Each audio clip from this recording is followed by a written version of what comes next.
మధ్యప్రదేశ్లో గల ఉజ్జయిని జైసింగ్పురాలో గల మహాకాళేశ్వర ఆలయము. మహాకాళేశ్వర ఆలయము ఎప్పుడు ఉనికిలోకి వచ్చిందో చెప్పడం కష్టం.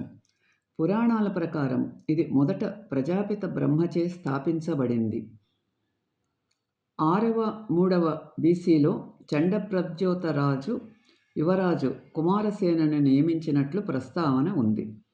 మహాకాళ దేవాలయం యొక్క శాంతి భద్రతల పరిస్థితులను చూసుకోవడం కోసం 4వ-3వ బీసీకి చెందిన ఉజ్జయిని పంచ్మార్క్ నాణేలు, వాటిపై శివుని బొమ్మను ముద్ర చేసి ఉంటాయి.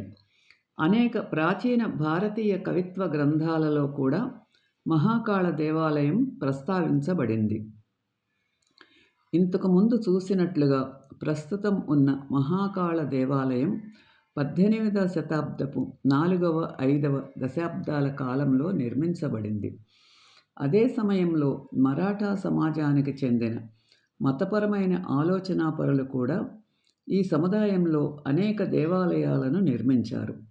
ఈ కాలంలో శ్రావణ మాసంలో అభిషేకము, హారతి, ఊరేగింపు, హరిహర మిలన మొదలైన అనేక పురాతన సంప్రదాయ ఆరాధనలు ఇప్పటికీ ఆనందకరమైన వేడుక మరియు భక్తి ఉత్సాహంతో కొనసాగుతున్నాయి.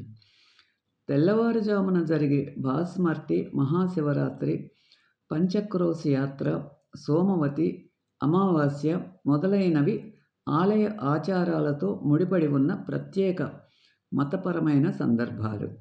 కుంభపర్వ సమయంలో ఆలయ సముదాయానికి సరైన మరమ్మతులు మరియు పునర్వైభవము జరుగుతుంది. 1980లో సందర్శకుల సౌకర్యార్థం ప్రత్యేక మండపాన్ని నిర్మించారు. ఈ వీడియో మీకు నచ్చితే లైక్ చేసి, షేర్ చేసి, సబ్స్క్రైబ్ చేయండి.